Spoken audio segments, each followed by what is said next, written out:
I'm Artimizia Fernandes and today I'm going to read a beautiful story to you. The name of the story is Wildlife in a City Pond, written by author Ashish Kothari and published by Pratham Books. It was dark outside and I could not see much from my window. I had just moved that evening into a new house in the city of Pune in India. There was a deafening cacophony emerging from the dark, as if hundreds of badly tuned radios were crackling away. It was only in the morning that the mystery began to be solved. There below my balcony was a small pond in an abandoned quarry. I realized it must be inhabited by many of the animals that woke up only at night. Over the next year, I watched the pond undergo incredible transformations through the seasons. In summer, the area looked like a dry, lifeless, barren depression. But come monsoon, and life burst out like an orchestra, waiting for the conductor to give the signal. The first raindrops on the thirsty land gave off a lovely earthy smell. But they also did what no magician could do, turning the brown earth into an oasis of green and blue.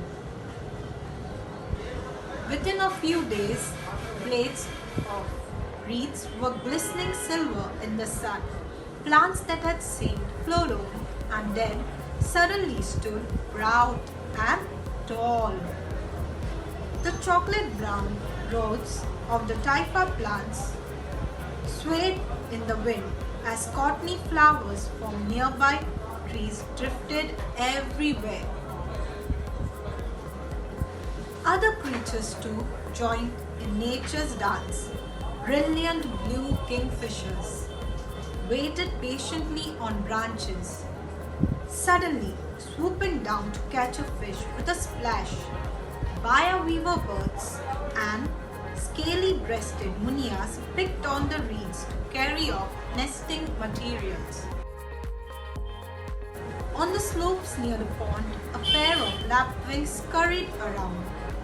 Were they protecting their nest? A small depression in the ground with eggs that looked like the earth.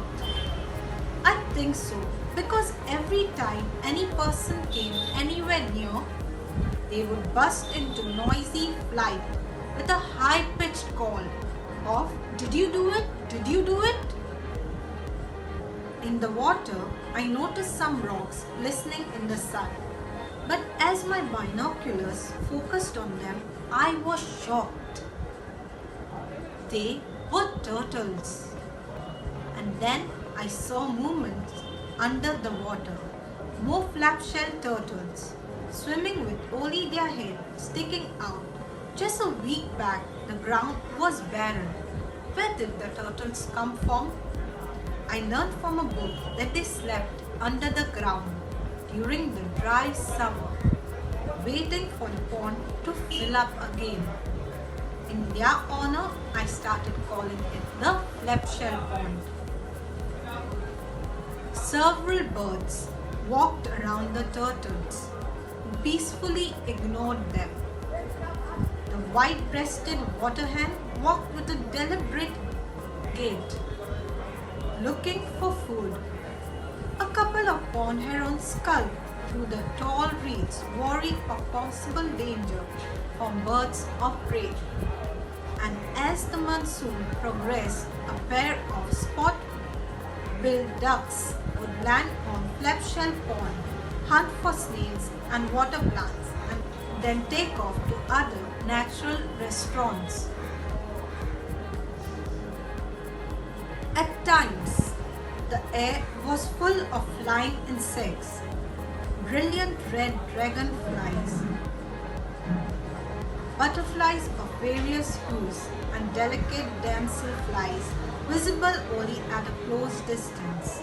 Insects and bird calls in the day created a different monsoon symphony than that of the night. I thought that such a small pond could not have any mammals. But was I mistaken? I would often see shy mongooses come to the edge of the water, and once an entire family with 3 babies. And where they were mongooses, could the snakes be far behind? Indeed, I was lucky enough to see checkered eelbacks, pretty water snakes swimming between the reeds. But what caused the deafening noise in the night? Frogs and toads in their hundreds, croaking and singing away to attract their mates. They were joined by crickets that seemed to have built-in loudspeakers clinging to reed blades. Listening carefully, I soon learned to appreciate this symphony with its own rhythms. The nighttime symphony had occasional guest appearances.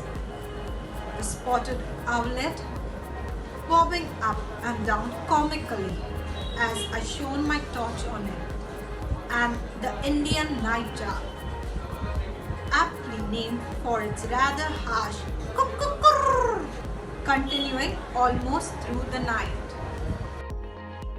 One day I got the scare of my life. No, not from the snakes, nor from the herons with mean-looking beaks, but rather from some people walking around Flapshell Pond, looking like they were surveying the area. I found out from my neighbors that they were planning to drain the wetland and make buildings on it. My heart sank. I could not let it happen. A friend and I mobilized the neighborhood kids. We invited a couple of press reporters. The next day, the newspapers carried news of the children's appeal. Other residents of the area also started calling up various officials to tell them to save the pond. Then, a couple of environmental organizations joined in. We invited the city commissioner too. At first, he was not convinced, but when he experienced the monsoon magic, he realized it would be a shame to destroy the pond. Finally, all this did the trick. Flapshell Pond was declared off limits to any construction. How lucky I was to have experienced monsoon magic. Here was a mini sanctuary in the middle of a bustling city. With its multiple symphonies, here nature's dance could continue, providing life to thousands of creatures, big and small. Sometimes magic is found in one's own backyard. Thank you. I hope you enjoyed the story. Till we meet next time. Bye.